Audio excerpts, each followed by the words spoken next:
محونا آية الليل وجعلنا آية النهار مبصرة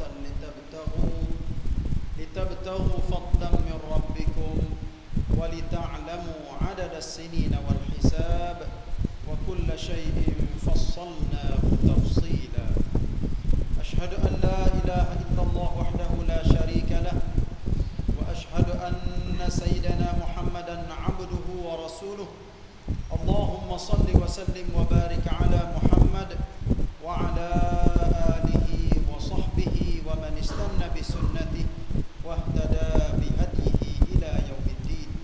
أما بعد فيا عباد الله اتقوا الله وأوصيكم وإياي بتقوى الله فقد فاز المتقون.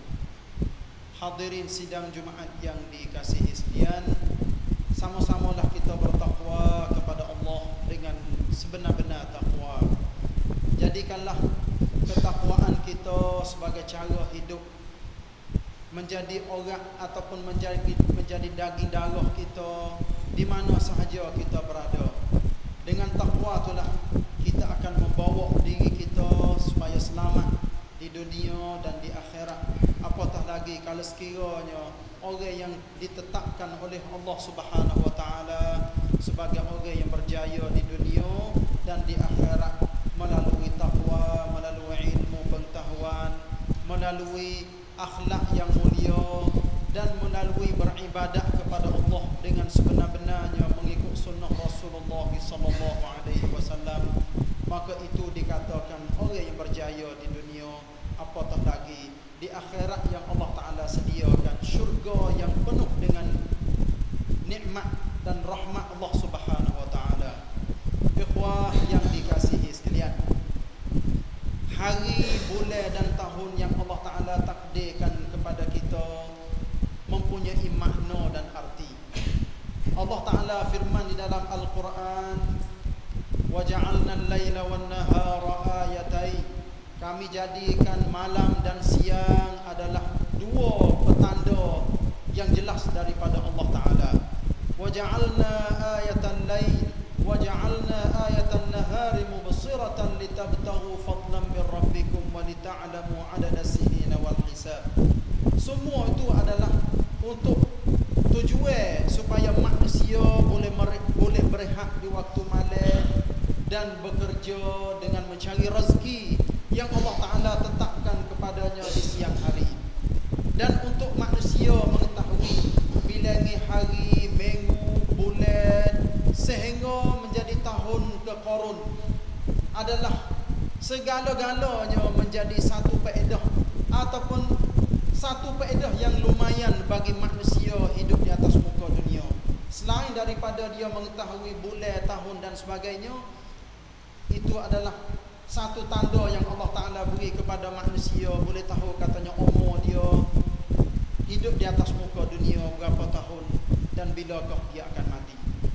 Ikhwah, saudara hadirin yang dikasihi sekalian, kita berada pada hari ini, pada hari yang ke-9 bulan Muharram tahun 1434 Hijrah, yang menandakan bahawa satu hari yang mulia yang Allah Ta'ala beri kepada kita, iaitunya hari yang Nabi SAW berazam untuk berpuasa. Walaupun hari yang ke-9 bulan Muharram Nabi tak sempat ataupun tak ada nak puasa.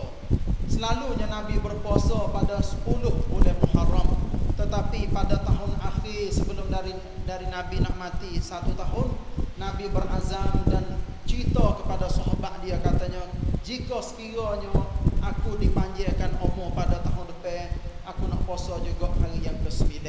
Tetapi dengan takdir Allah Ta'ala, Nabi meninggal dunia ataupun Nabi wafat sebelum Nabi mengerjakan ibadat puasa 9 hari bulan Muharram. Ikhwah yang dikasihi sekalian, kita boleh dikatakan orang yang selalu diberi peringatan di dalam kehidupan kita.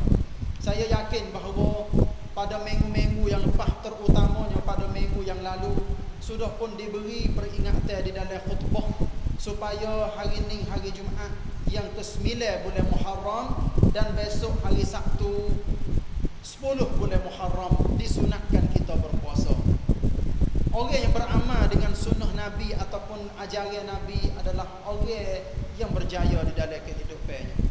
Walaupun nampak perkara tu remeh-temeh, puasa hanya berhenti makan, berhenti minum, kadang-kadang membawa kepada arti yang sangat mendalam masuk di dalam kehidupan kita. Cuba kita perhati, apatah kalau sekiranya kita bawa pengajaran-pengajaran daripada ajaran Nabi mari guna di dalam kehidupan kita. Saya banding ataupun saya sebut misal, kita puasa 2 hari. Hari yang ke-9 dan hari yang ke-10. Cuba kita mari tengok suluh diri kita, katanya banyak mana ke faedah dan perkara-perkara yang memberi sapakah sera masuk dalam jiwa kita. Iaitunya apabila kita puasa. Puasa tu sendiri membawa kepada menjadi satu benteng, kampeng di dalam kehidupan kita. Kita nak pergi buat maksiat, kata kita nak pergi buat dosa, memang kita tak buat. Kita tak mengubah. Kita tak kata huduh kepada orang. Kita tak tengok benda-benda yang tak sesuai ataupun perkara-perkara yang berdosa. Inilah menjadi satu faedah ataupun perkara yang menimbulkan hasil yang baik apabila kita mengerjakan sunnah Nabi SAW. Apatah balasan yang Nabi royak kepada kita bahawa orang yang berpuasa pada 10 Muharram akan diampunkan dosanya selama setahun. Kita semua ada dosa belakang, ada silap belakang. Silap dengan Allah itulah yang perlu kita minta maaf dan perlu kita minta ampun. Sebab itulah ikhwah yang dikasihi sekalian, kalaulah kita nak ambil bulan Muharram ni sebagai satu bulan yang kita mengingati sunnah Nabi, katanya 10 bulan Muharram kita berpuasa. Orang Yahudi juga di zaman dahulu celong-celong iaitunya dengan berpuasa pada 10 Muharram. Nabi apabila sampai di Madinah, Nabi tanya, "Apa boleh orang-orang Yahudi duk puasa 10 bulan Muharram?" Orang Yahudi pakat jawab dengan sepakat, katanya hari 10 Muharram itulah diselamatkan Nabi Musa daripada Fir'aun. Maka kita mengaku Nabi Musa, kita mengaku Nabi Muhammad.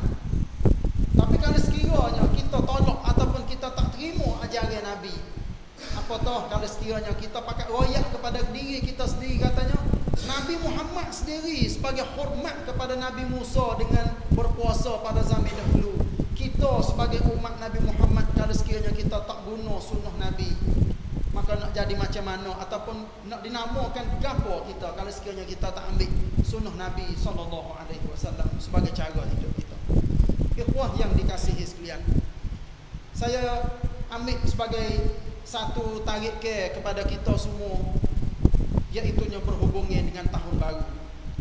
Tahun baru di sini maksudnya tahun baru hijrah yang kita sudah pun lalu ataupun sudah lepas dah lebih kurang 9 hari, oleh kerana hari ini hari yang ke-9 bulan Muharram.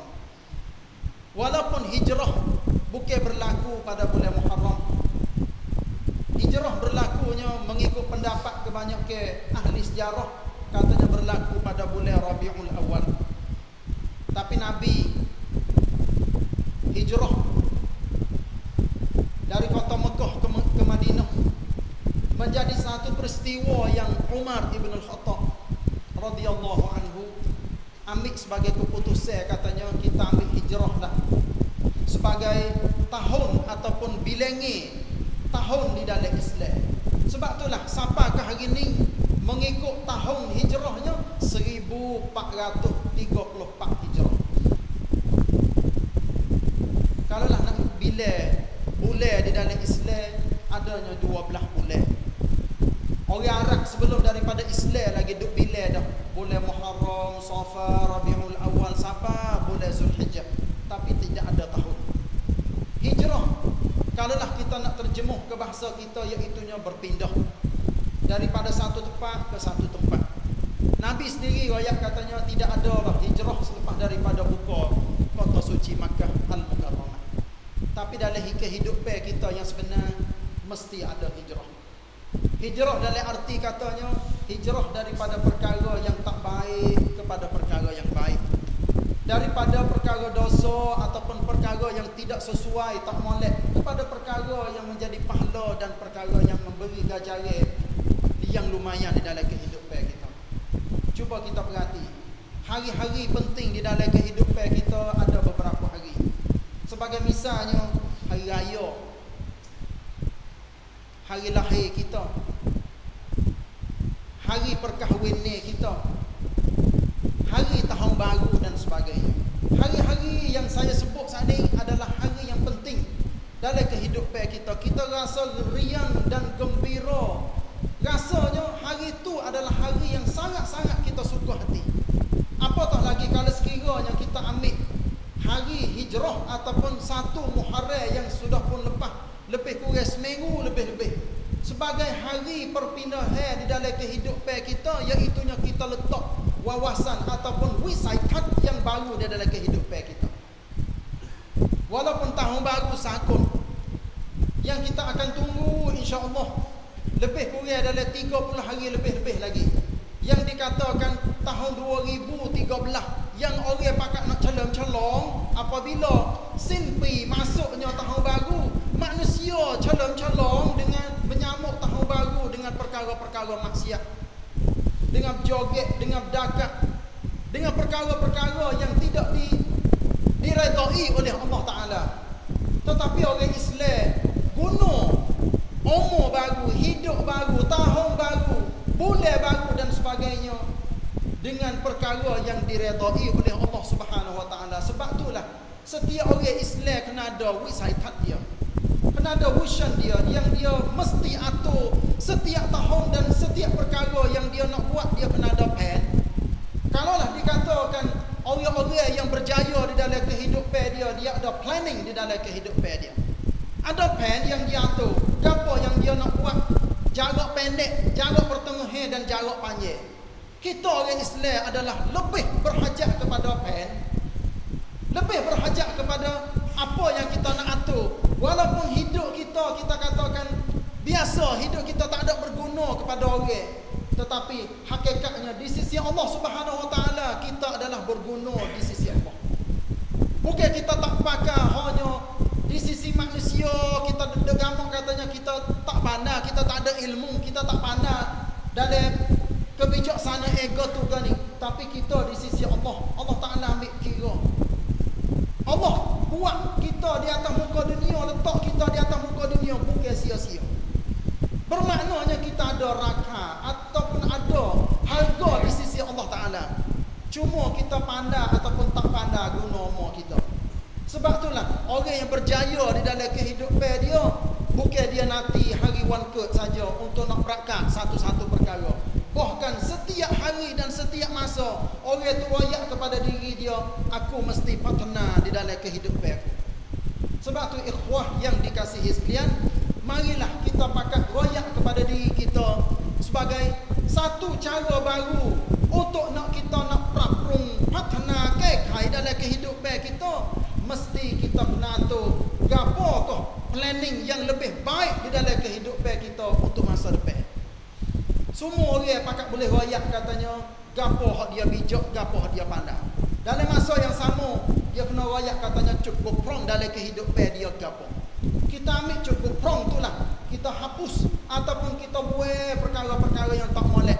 Di samping tu saya show kepada ikhwah, saudara-saudara yang dikasihi sekalian, kita pakat buka pemikiran kita, buka hati kita, buka dada kita untuk kita mendengar gapo yang orang nak royak katanya cukup prong hak kita ada. Kalaulah orang royak, orang show gapo kepada kita, kita jangan gaduh marah. Kita jangan gaduh masai muka ataupun rasa tak kena kepada orang yang duk royak perkara-perkara yang kita kena kai. Bahkan itulah satu harga yang sangat mahal. Kalaulah kita pakat tanya, siapa retik nampak keburukan dia? Cari orang nak nampak keburukan dia. Tapi kita nampak keburukan orang. Pepatah Melayu tua katanya, tahi mata di mata orang kita nampak, tapi gajah di depan kita tak nampak. Ini pepatah orang tua yang kata, yang sebutnya nak suruh kita ni tengok retik keburukan kita, kecacat kita, bokong apa yang ada pada diri kita. Hak itulah kita mesti kekai. Kebaikan ataupun cudin di dalam kehidupan kita mesti kena patina semua. Kalau lah yang molek dah, alhamdulillah, kita syukur kepada Allah. Tetapi tidak ada kesempurnaan yang ada pada manusia kecuali perkara-perkara tu mesti kita kena beki. Kita tidak sempurna dalam kehidupan. Sebab tu ikhwah yang dikasihi sekalian, marilah kita pakai ambil peristiwa hijrah yang orang duk pakat duk royak, sama ada dalam mengajar, dalam ceramah, dalam khutbah, ucapan dan sebagainya. Semua tu adalah kembali kepada diri kita sendiri.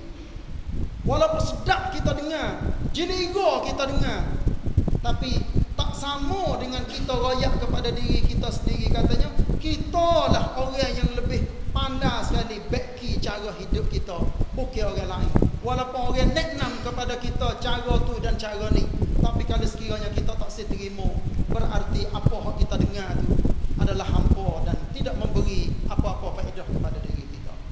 Itulah sebagai nasihat, ucapan sikit sebanyak di dalam khutbah yang pertama, menjadi satu kebaikan di dalam kehidupan kita, insya-Allah dunia dan akhirat. Semoga Allah Taala memberi keberkatan di dalam kehidupan kita, insya-Allah. A'udzubillahi minasyaitonir rajim. Bismillahirrahmanirrahim. Wal 'asri innal insana lafi khusr illa alladhina amanu wa 'amilus shalihat wa tawasaw bil haqq wa tawasaw bis sabr. Aqulu qawli hadha wa astaghfirullah li wa lakum wa li sa'iril muslimina wal muslimati min kulli dhanb fastaghfiruhu innahu huwal ghafurur rahim.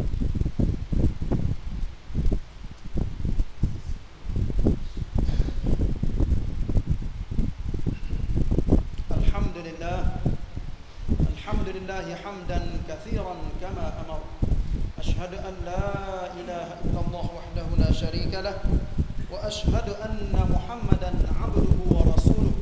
Allahumma shalli wa sallim wa barik ala nabiyyina Muhammad wa ala alihi wa sahbihi ajma'in. Amma ba'd.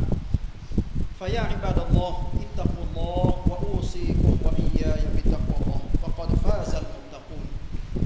Hadirin sidang Jumaat yang dikasihi sekalian, di khutbah yang kedua marilah kita mendengar satu ataupun dua ajaran Nabi SAW yang saya ambil di dalam kitab Mukhtasar Sahih Al-Bukhari, hadis yang ke-2011. An Aisyah radhiyallahu anha qalat su'ila Rasulullah sallallahu alaihi wasallam ayyul a'mali ahabbu ila Allah qala adwamuha wa in qalla. Hadis ini dikeluarkan oleh Imam Al-Bukhari. Maksudnya Nabi SAW ditanya, maknanya ada orang tanya Nabi, amalan gapo yang dikasihi oleh Allah Taala. Nabi pun menjawab, amalan yang selalu dikerja dan walaupun perkara itu sedikit. Artinya amalan yang selalu dibuat, dikerja walaupun sedikit. Artinya di dalam kehidupan kita, ikhwah yang dikasihi sekalian, kita selalunya buat perkara-perkara yang menjadi sunnah Nabi SAW. Itu yang pertama. Yang kedua, perkara-perkara yang baik. Baik dalam kacamata manusia, apatah lagi baik di sisi Allah. Hak ni perlu sangat kita buat. Apatah lagi perkara yang menjadi sunnah Nabi. Kita tak larang nak pergi buat banyak satu hari. Tapi kalaulah kita buat tiap-tiap hari, bermaknanya kita istiqamah.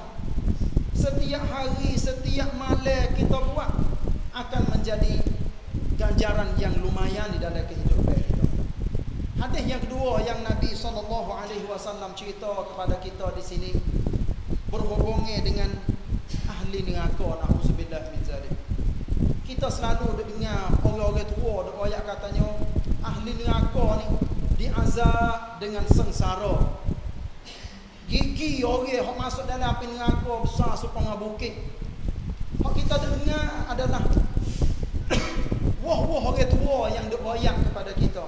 Jumpa Cuba kita mari dengar dalil Nabi SAW cerita di dalam hadis yang ke-2034 di dalam kitab yang sama, iaitu yang Nabi riwayat, ma baina mankibai al-kafir masiratu thalathati ayyamin lirrakibil al-musri'. Nabi riwayat katanya di antara dua bahu ahli neraka, maknanya orang nak masuk neraka tu dibesarkan tubuh dia tu sampai ke besar tak besar. Orang jalan dengan kuda, maknanya orang bawa kuda selama 3 hari 3 malam tak berhenti. Itulah nak ayat katanya besarnya ahli neraka yang kena bakar di dalam api neraka. Tubuh dia tu memang besar. Siapa ke Nabi balik katanya bahu kanan sampai ke bahu kiri tu serupa dengan rayak tang orang jalan dengan kuda yang cepat 3 hari 3 malam. Cuba kita pergi kira katanya seminit ataupun 1 kilo orang unggah dengan kuda berapa, maknanya dalam 1 minit berapa kilo, ataupun sekilo tu berapa saat.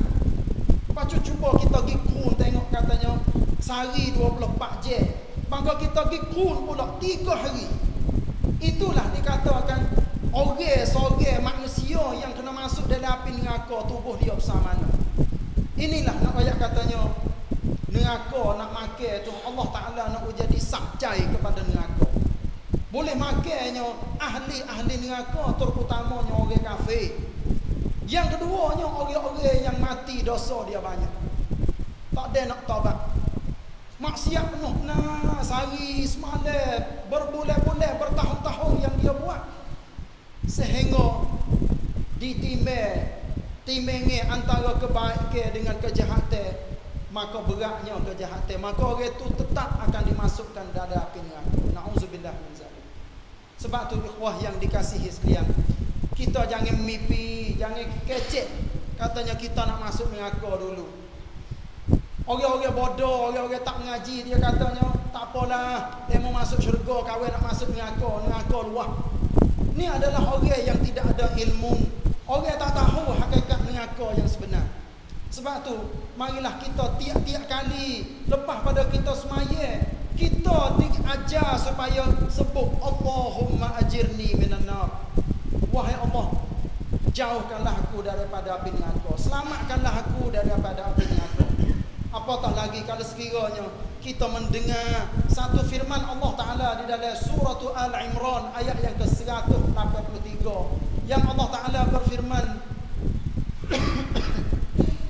kullu nafsin dha'iqatul maut wa innama tuwaffawna ujurakum yawmal qiyamah faman zuhziha 'anil nari wa udkhilal jannata faqad faz wa mal hayatud dunya illa mata'ul ghurur. Setiap yang bernyawa akan merasai mati. Sesiapa yang dimasukkan syurga, setiap yang bernyawa akan merasai mati. Sesungguhnya amalan kamu akan dibalas pada hari kiamat. Sesiapa yang dimasukkan syurga dan dijauhkan daripada api neraka, maka orang itulah orang yang berjaya. Tuhan tak ada kira katanya gapo tua ciwat katanya manusia berjaya tak berjaya, iaitunya dimasukkan di dalam syurga, artinya orang itu sopan, jaya dah orang itu. Cuma nak tengok darajat tinggi mana, darajat mana hak tu duduk di amalan ataupun duduk di rahmat kasih belah Allah Ta'ala nak manusia tu masuk dalam syurga. Berarti orang yang berjaya di sisi Allah adalah orang yang masuk syurga dan dijauhkan daripada api neraka. Tuhan sendiri ayat katanya faqad faz, maka orang itu sudah pun berjaya. Wa mal hayatud dunya illa mata'ul ghurur. Kehidupan dunia tak lain tak bukan kecuali perkara yang suka-suka dan perkara yang menipu ataupun perkara yang tidak kekal. Boleh hari ni, esok habis dan sebagainya. Oleh itu ikhwah yang dikasihi sekalian, perkara yang kekal di dalam kehidupan kita iaitu takwa kepada Allah. Marilah kita pakat bertakwa kepada Allah dengan sebenar-benar takwa, dan marilah kita sama-sama berselawat kepada Nabi SAW.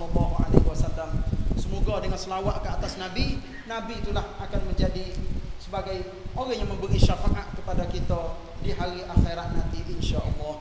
Innallaha wa malaikatahu yusholluna 'alan nabi.